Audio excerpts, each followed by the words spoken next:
Hello students and welcome back to channel Sira Sheikh. आज मैं आपको सिखाने जाने वाला हूँ फाइनल अकाउंट के जितने भी एडजस्टमेंट है उसका क्या क्या इफेक्ट आने वाला है। स्टार्ट करेंगे आज का क्लास।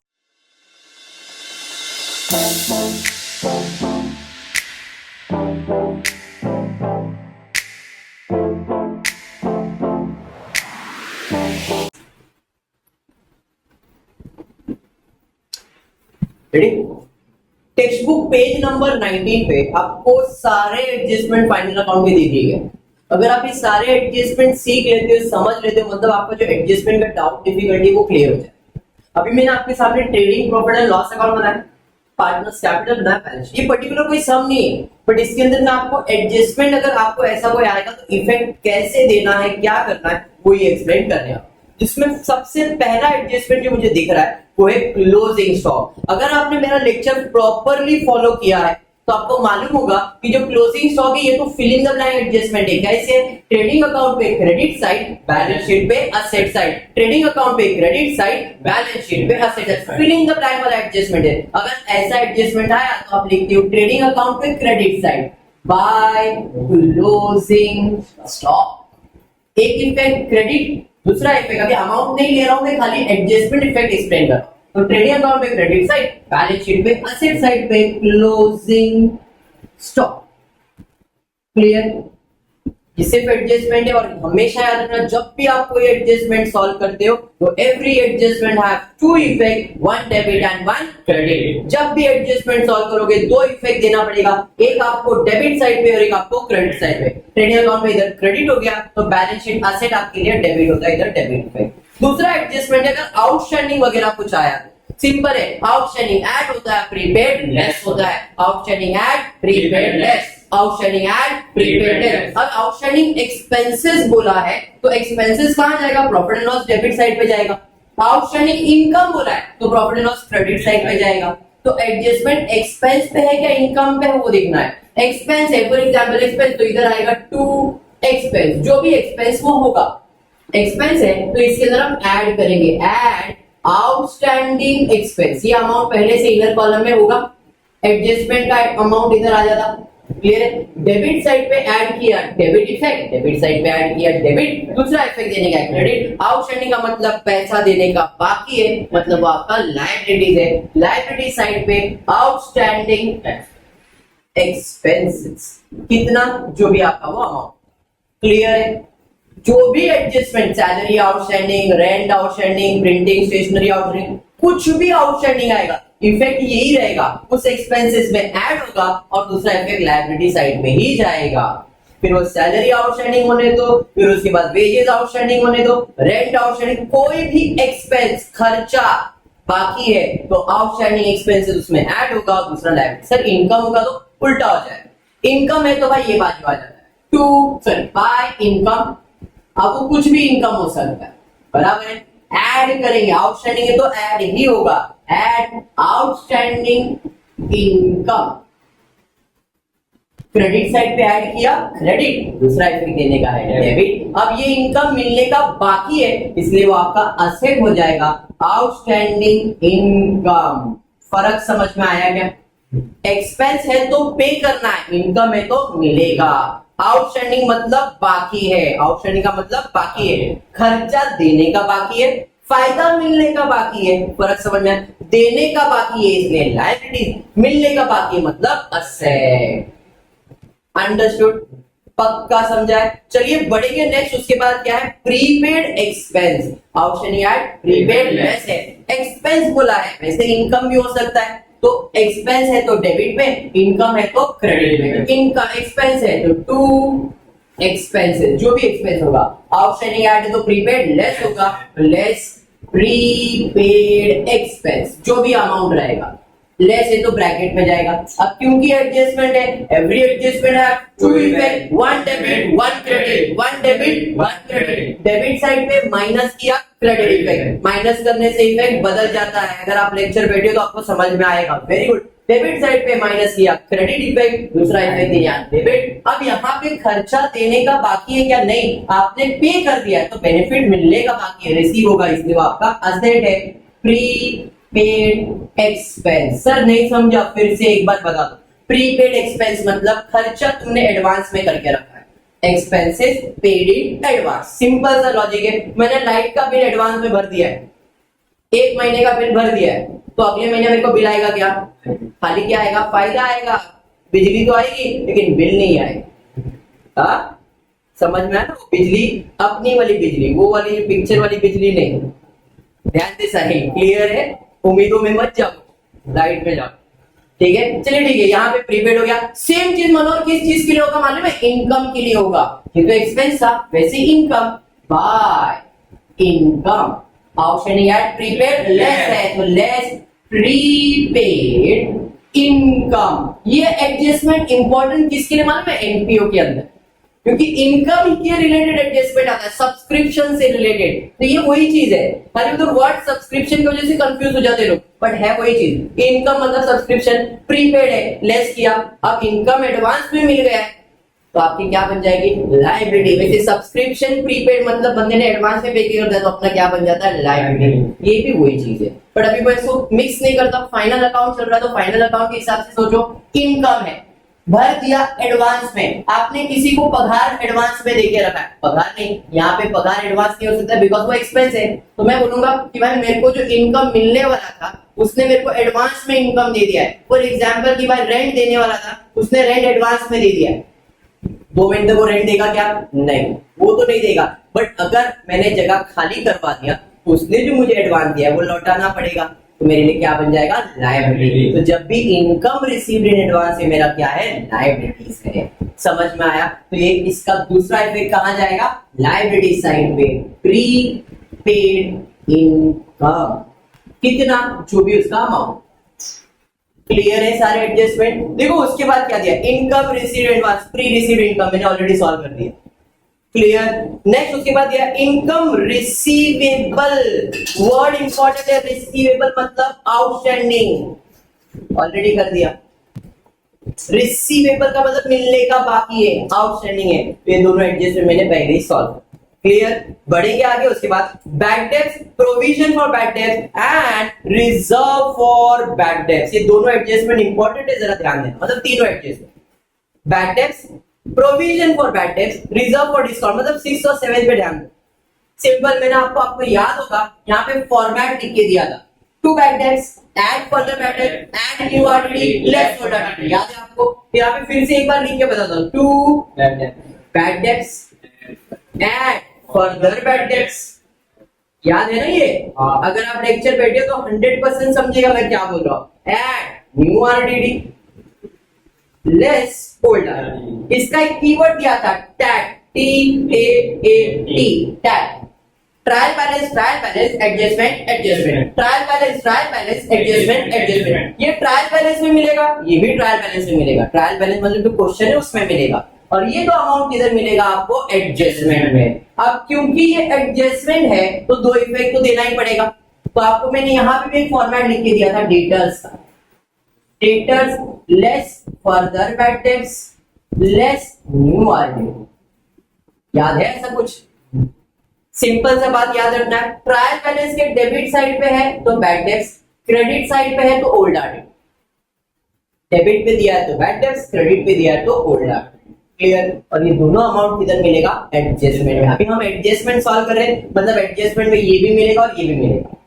अमाउंट दिया है तो फर्दर बैड डेब्ट्स में डाल देंगे, अमाउंट दिया है तो फर्दर, जो आपका एडजस्टमेंट नंबर 6 है ना, बैड डेब्ट्स, एडिशनल और न्यू बैड डेब्ट्स, मतलब वो अमाउंट की बात कर रहा है। अगर अमाउंट दिया है तो फर्दर बैड डेब्ट्स, एक अमाउंट इधर लिखो, एक अमाउंट इधर लिखो। ओके, दो इफेक्ट, क्योंकि असेट पूरे तो डेबिट साइड पे माइनस किया तो क्रेडिट, दूसरा इफेक्ट देने का डेबिट साइड पे ऐड किया डेबिट इफेक्ट। समझ में आया? और उसके बाद एडजस्टमेंट नंबर 7 में दिया provision for doubtful debt, new RTD. ये परसेंटेज में होगा, परसेंटेज दिया है तो एक तो इधर न्यू आरटीडी में और दूसरा इधर। सर ये कैलकुलेट किस पे करेंगे? तो आपको डेटा होगा उसमें फर्दर बैड डेब्ट माइनस करके जो अमाउंट आएगा ना उसके ऊपर कैलकुलेट करने का, मतलब ये जो अमाउंट आए उस पे परसेंटेज कैलकुलेट होगा, जितना भी परसेंटेज बोला है उसका एक इफेक्ट इधर देना है और एक इफेक्ट यहाँ। समझाइए? क्लियर? साइड उसके बाद क्या दिया है? A reserve for discount on debtors. ये नया पार्ट है, आने के चांसेस है 0.01%। इस साल के एग्जाम में इस एडजस्टमेंट का आने का चांस 0.01%, मतलब इतना कुछ खास इस साल के लिए वो इंपॉर्टेंट नहीं है। सर फिर भी आ गया तो हम क्या करेंगे? कुछ नहीं, वो भी इसके जैसा ही है। अमाउंट दिया है तो फर्दर पैटर्न, देखिए यहाँ पे डिस्काउंट है इसलिए टू डिस्काउंट लिखना है, तो इसके लिए format to discount on debtors ऐसा करके लिखोगे तो इफेक्ट सेम आएगा। डेटर्स में से माइनस, प्रॉफिट एंड लॉस पे डेबिट साइड, वहां पे भी लिखा है आप चेक कर सकते हो। एक तो जाएगा profit and loss debit side पे और एक जाएगा डेटर्स में से माइनस होगा। मैं उसको ऐड नहीं कर रहा, खाली एक्सप्लेन कर। डन। उसके बाद दिया है आपको डेप्रिसिएशन। देखो डेप्रिसिएशन तो आंख बंद करके आप सॉल्व कर सकते हो। सर डेप्रिसिएशन बोले तो असेट में से लेस होगा, प्रॉफिट एंड लॉस में जाएगा, सिंपल हिसाब। आंख बंद किया, एडजस्टमेंट भी बायर्ड है तो उसके ऊपर फोकस नहीं करता, अज्यूमिंग ये कर सकते हो। जो भी फिक्स असेट के ऊपर होगा उसमें से माइनस होगा, दूसरा profit and loss debit side पे जाएगा। उसके बाद दिया इंटरेस्ट ऑन कैपिटल। इसमें बच्चा कंफ्यूज होता है, सर कैपिटल अकाउंट भी दिया है, करंट अकाउंट भी दिया है और इंटरेस्ट ऑन कैपिटल आया, क्या करूं उसमें बताओ? उसने खुद ने बोला है इंटरेस्ट ऑन कैपिटल, करंट बोला क्या? तो किस पे कैलकुलेट होगा? कैपिटल पे। तो इंटरेस्ट ऑन कैपिटल, कैपिटल के नीचे। लेकिन सर दोनों दिया तो आप करंट अकाउंट बना दो। मैंने हाँ बनाऊंगा करंट अकाउंट, लेकिन कैलकुलेट तो कैपिटल पे करूं, और कैपिटल आप लिखते हो इधर और इधर वो करंट अकाउंट, तो फर्क नहीं पड़ता है। सिंपल बात है, इंटरेस्ट ऑन कैपिटल, कैपिटल के नीचे लिखना है, बट यहाँ पे करंट है तो करंट के नीचे लिखेंगे बाय इंटरेस्ट और कैपिटल। कैलकुलेट कैपिटल पे करेंगे, लेकिन इफेक्ट तो ये हर बार ऐसे ही आएगा। अगर ये कैपिटल अकाउंट होता तो भी ऐसा ही, करंट अकाउंट है तो भी ऐसा ही। समझा गया? मतलब इसका एक इफेक्ट इधर ही आएगा, खाली इसका अमाउंट जो कैलकुलेट होगा वो किस पे कैलकुलेट होगा? कैपिटल पे।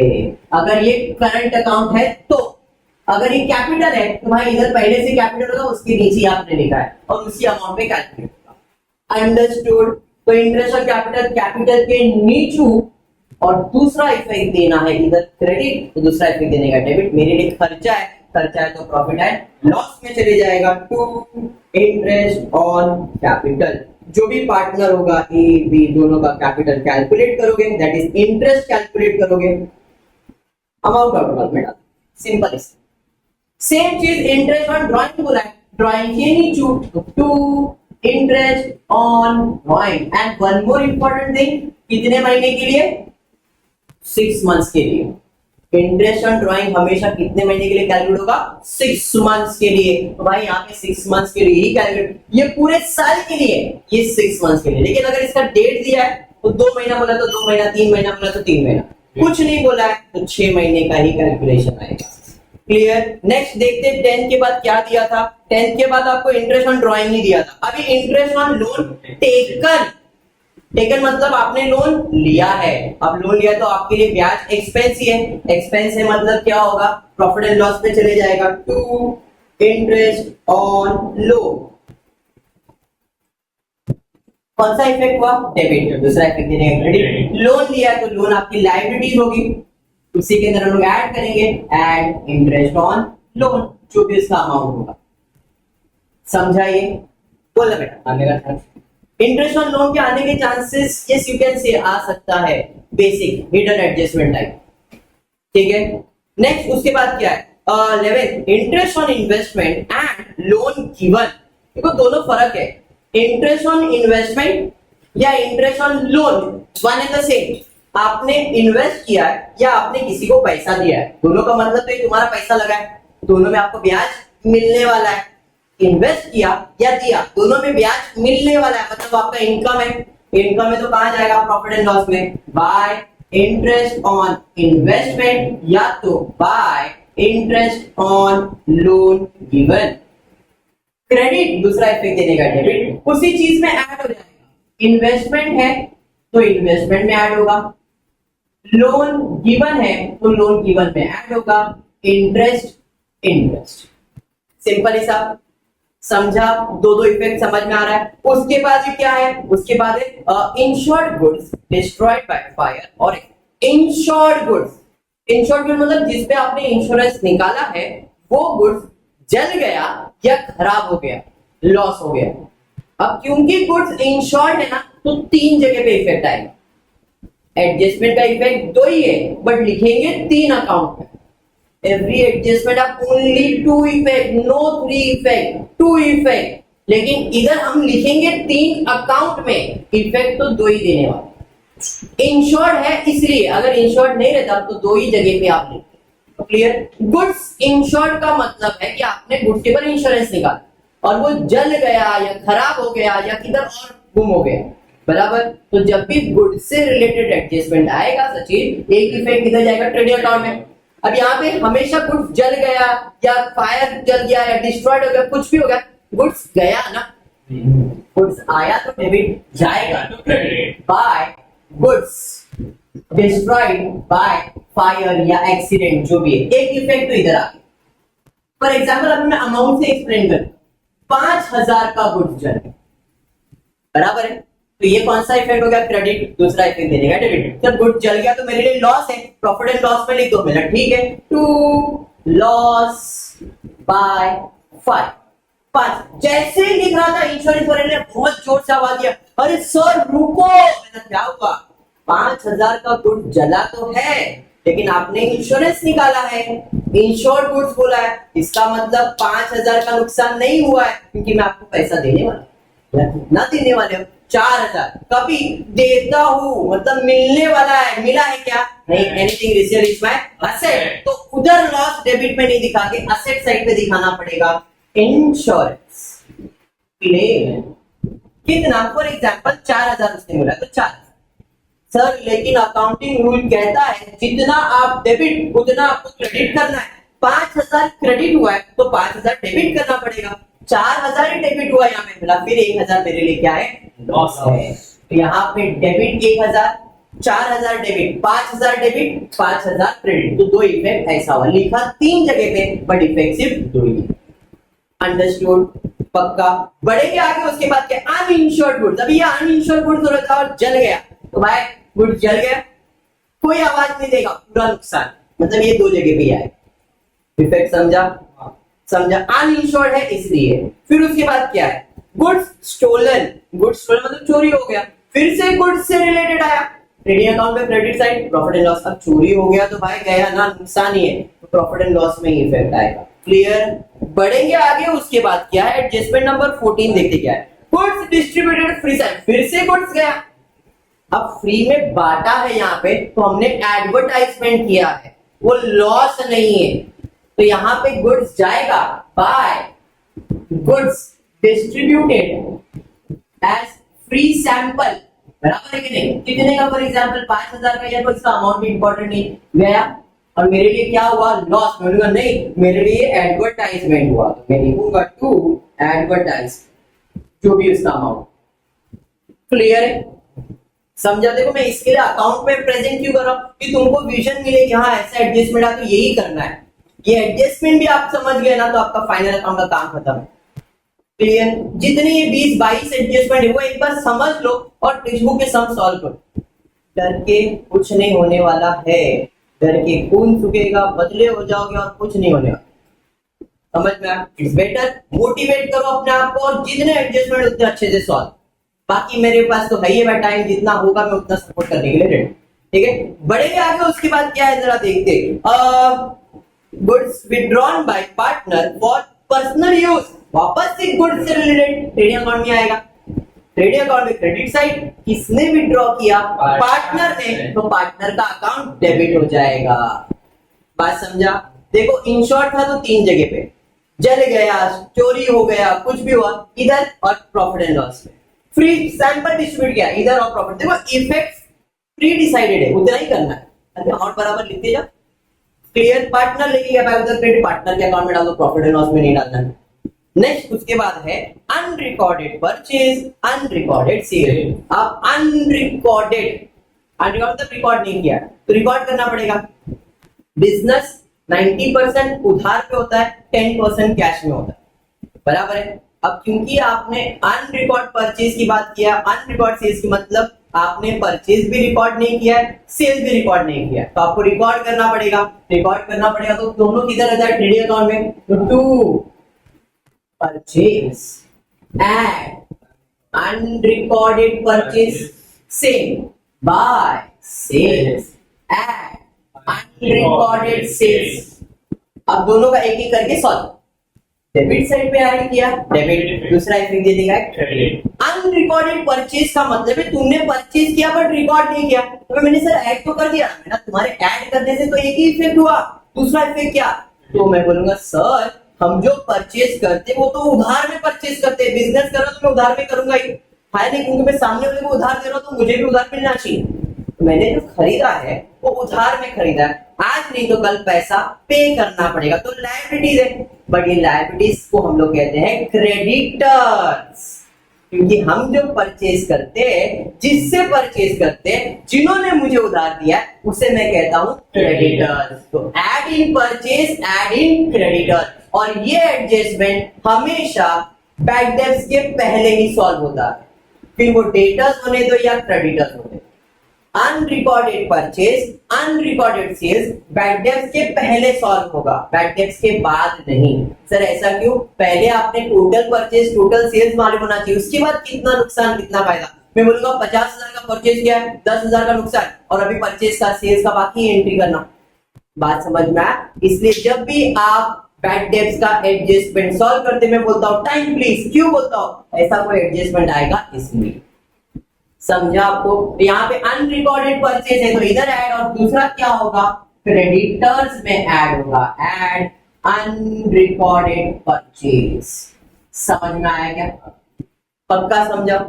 100% समझा है? वैसे ही है सेल्स। सेल्स किससे रिलेटेड होता है? कस्टमर से। परचेज किससे रिलेटेड होता है? सप्लायर से। क्रेडिटर्स यानी कि सप्लायर, सेल्स यानी कि कस्टमर। तो अनरिकॉर्डेड परचेज क्रेडिटर्स में ऐड होगा, अनरिकॉर्डेड सेल्स डेटर्स में ऐड होगा। यहाँ पे ऐड अनरिकॉर्डेड सेल्स, जो भी उसका अमाउंट होगा, उसके बाद ही बैड डेट, उसके बाद ही आरडी, उसके बाद डिस्काउंट। समझा आपको? चलिए पढ़ेंगे आगे। उसके बाद क्या है? Capital expenditure include in revenue expenditure. Capital expenditure include in revenue मतलब क्या है? आपने कोई कैपिटल खर्चा किया और रेवेन्यू। इन शॉर्ट मैंने बोला मशीन परचेज किया है, मैं एडजस्टमेंट बता रहा हूं कि भाई मैंने मशीन परचेज किया, उसका इंस्टॉलेशन चार्जेस इंक्लूड किया है वेजेस में। मशीन खरीदा, उसको इंस्टॉलेशन किया, तो उसका इंस्टॉलेशन का खर्चा मैंने वेजेस में लग दिया, मतलब कैपिटल खर्चा किया। मशीन खरीदना मतलब कैपिटल एक्सपेंस है, और उसे मैंने किधर रिकॉर्ड कर दिया है? वेजेस में रिकॉर्ड किया। ऐसा एडजस्टमेंट आएगा। नहीं समझा? फिर से एक बार ऐसा एडजस्टमेंट आया, machine purchase and paid installation charges recorded in wages account. ऐसा एडजस्टमेंट आएगा ना कि भाई तुमने मशीन खरीदा या फर्नीचर खरीदा या कंप्यूटर खरीदा, और इंस्टॉलेशन चार्जेस जो हुआ उसका वो हमने वेजेस में रिकॉर्ड कर दिया, या सैलरी में रिकॉर्ड कर दिया, या प्रिंटिंग में रिकॉर्ड कर दिया। ऐसा एडजस्टमेंट होती है, क्योंकि ये सब रेवेन्यू खर्चा है। रेवेन्यू मतलब बार बार आने वाला खर्चा, हर महीने आने वाला खर्चा। मशीन खरीदने का खर्चा एक बार होता है, कैपिटल एक्सपेंस है, और जो खर्चा रिकरिंग नेचर होता है उसे रेवेन्यू कहते हैं। मतलब इसका खर्चा किसमें इंक्लूडेड है? वेजेस में इंक्लूडेड है, तो क्या करने का? इसमें से माइनस करने का और इसमें ऐड करने का। तो इधर क्या होगा? फॉर एग्जांपल मैंने मशीन या फर्नीचर परचेज किया, तो जो भी फर्नीचर परचेज किया बोला इसका खर्चा मैंने किधर इंक्लूड किया? वेजेस में। तो मैं वेजेस कहां रहता है? ट्रेडिंग अकाउंट में। तो वेजेस है, माइनस करूंगा फर्नीचर एक्सपेंस या तो इंस्टॉलेशन, जो भी अमाउंट है इधर से निकाल दिया और फर्नीचर में ऐड करने, ऐड परचेज, जो भी है खर्चा। समझा? ये एडजस्टमेंट का मतलब हुए कैपिटल खर्चे में रेवेन्यू खर्चा इंक्लूड किया, मतलब कैपिटल एक्सपेंसेस में रेवेन्यू में रिकॉर्ड किया, तो उसमें से निकाल दो और इसमें ऐड। उसके बाद और कुछ रेवेन्यू एक्सपेंसेस इंक्लूडेड, ऐसा उल्टा हो गया। पगार दिया है, सैलरी पे किया, रिकॉर्डेड इन फर्नीचर अकाउंट, ऐसा बोलोगे। तब क्या करोगे? फर्नीचर से निकालोगे, सैलरी में ऐड करोगे। जितना अमाउंट उसने दिया रहेगा उतना, पूरा नहीं, बोला रहेगा 500 रुपया salary paid recorded in furniture account, तो फर्नीचर में से 500 निकालेंगे और सैलरी में ऐड। वैसे बोला है वेजेस 500 रुपया पे किया था, लेकिन वो वेजेस किसका था? मशीन का, इंस्टॉलेशन का, तो उसमें से निकाला, मशीन में 500 ऐड कर दिया, रिवर्स है ये। फिर उसके बाद क्या है? Bill receivable dishonour. देखो ध्यान से, ये एडजस्टमेंट हमने इसके पहले भी किया था, फिर से एक बार। बिल रिसीवेबल डिसऑनर का मतलब क्या है? दो टाइप के कस्टमर, एक जिसको बिना किसी गारंटी के आप उधार देते हो, और एक कस्टमर ऐसा जिन्हें जानते पहचानते हो और उसको आप क्या करते हो कि भाई तेरे को जानता हूं, तेरे को उधार है, भाई तेरे को जानता नहीं हूं, मुझे गारंटी दे। दो टाइप के कस्टमर। वापस सुनो मैंने क्या, I said there are two type of customer. एक होता है डेटर और एक होता है बिल रिसीवर। डेटर्स जिनको मैं जानता हूं, बिल्डिंग के अंदर नीचे शॉप है, इसको मैं जानता हूँ, आंटी आई बोली मेरे को ये सामान चाहिए, मैंने उसको दे दिया, उसके पास से गारंटी मांगा क्या? नहीं। फिर नॉर्मल कस्टमर, अब मैं बोलता हूँ मैंने उस आंटी को 5000 का सामान भेजा, सेल्स किया, तो ये मेरी कौन है? डेटर्स है। अब ये आंटी ने 3 बिल्डिंग छोड़ के चौथे बिल्डिंग में किसी को लेके आई, बोलती कि इसके पास से सामान लो, अच्छा सामान मिल रहा है। मेरा ठीक है, लेकिन पैसे का क्या? मैं उसको भी उधार दूं? मैंने नहीं, ऐसा उधार नहीं देगा, उसको कुछ ना कुछ एडवांस तो देना पड़ेगा या कुछ गारंटी देना पड़ेगा। तो इस आंटी ने क्या किया? एक चेक बनाया 5000 का सामान का और मुझे दे दिया। तो ये भी कस्टमर है, ये भी कस्टमर है, क्योंकि दोनों को आपने उधार में दिया, तो आपके कस्टमर तो है। समझ में आया? तो ये जो है ये बिल रिसीवेबल वाले कस्टमर है और ये मेरे नॉर्मल कस्टमर, बराबर। अब जो आंटी ने चेक दिया था 5000 का, वो डिसऑनर हो गया। डिसऑनर हुआ मतलब मेरे बैंक में जमा किया, पैसा नहीं मिला, भाई ये चला गया। अब जब पैसा चला गया तो उसका गारंटी खत्म हो गया। अब गारंटी खत्म हो गया तो वो कौन बन गए? नॉर्मल कस्टमर, क्योंकि उसका जो गारंटी था वो तो खत्म, तो अभी भी उधार तो बाकी है। उधार बाकी मतलब वो कौन बन जाएगा? बिना गारंटी वाला उधार, मतलब डेटर्स। समझा? तो जब भी बिल रिसीवेबल डिसऑनर ऐसा एडजस्टमेंट आएगा तो आपको क्या करना है? बिल रिसीवेबल में से माइनस करना है डिसऑनर और इसी चीज को डेटर्स के अंदर ऐड करना है। क्यों? क्योंकि यहां से वो निकल जाएगा और डेटर्स में ऐड हो जाएगा। ये भी आपको बैड डेट्स के पहले सॉल्व करना है, बाद में bad debts at the end solve होगा, पहले नहीं सॉल्व होगा। ये सेम प्रोसेस बिल्स पेबल के लिए भी है। अगर बिल्स पेबल डिसऑनर हुआ, इसमें से निकालो और किधर ऐड करो? क्रेडिटर्स में ऐड करो, क्योंकि क्रेडिटर्स और बिल्स पेबल की जोड़ी है, बिल रिसीवेबल और डेटर्स की जोड़ी है। अंडरस्टूड? तो देखो उसके बाद वही दिया, बिल्स पेबल डिसऑनर वाला सेम चीज दिया। Next, deferred expenses of advertisement paid for 5 years. अभी हिडन एडजस्टमेंट है, एडवर्टाइजमेंट पेड फॉर 5 इयर्स, ऐसा एडजस्टमेंट है। मैं खर्चा कितने महीने का रिकॉर्ड करता हूं? 1 साल का, मतलब 4 साल का खर्चा एडवांस है, प्रीपेड है। एक्सपेंसेस प्रीपेड है तो क्या करते हो? उसमें से माइनस और दूसरा असेट साइड में जाता है ना। तो ये वही है, खाली अमाउंट बराबर कैलकुलेट करने का, 5 साल से डिवाइड करने का, और जो भी अमाउंट आएगा वो 1 साल का आएगा, अपने को वो चाहिए, बाकी 4 साल का एडवांस है, उसमें से 4 साल निकालो और दूसरा प्रीपेड असेट साइड में। डन? डिवाइड। एक एग्जांपल देता हूं, मैंने 5000 रुपया पे किया, बराबर, कितने साल के लिए पे किया?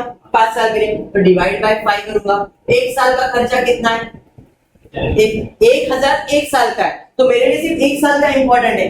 4 साल क्या है? प्रीपेड है, तो मैं इधर प्रीपेड में कितना माइनस करूंगा? 4000, क्योंकि मुझे खर्चा तो सिर्फ 1000 चाहिए, एडवांस कितना है? 4। इधर प्रीपेड है और दूसरा प्रीपेड एक्सपेंस यहाँ पे आएगा 4000।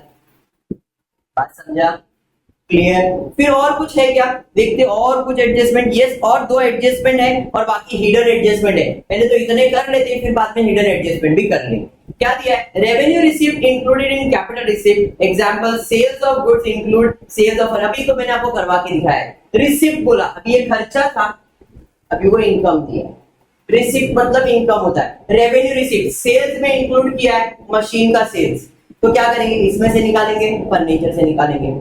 रिसिप्ट है ना, रिसिप्ट।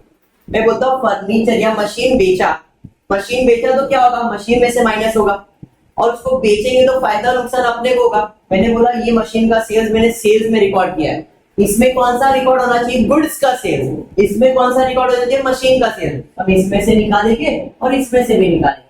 क्रेडिट साइड में माइनस किया, डेबिट इफेक्ट, क्रेडिट साइड में माइनस किया डेबिट, डेबिट साइड में माइनस किया क्रेडिट। समझा? क्लियर? और कुछ नहीं है, अगर आप इतना एडजस्टमेंट भी गो थ्रू करते हो तो आप फाइनल अकाउंट अच्छे से कर सकते हो। होपफुली आपको वीडियो पसंद आया रहेगा, तो प्लीज वीडियो को लाइक कर देना, फ्रेंड्स ग्रुप में शेयर करना और चैनल को सब्सक्राइब करना। Thank you for watching the video.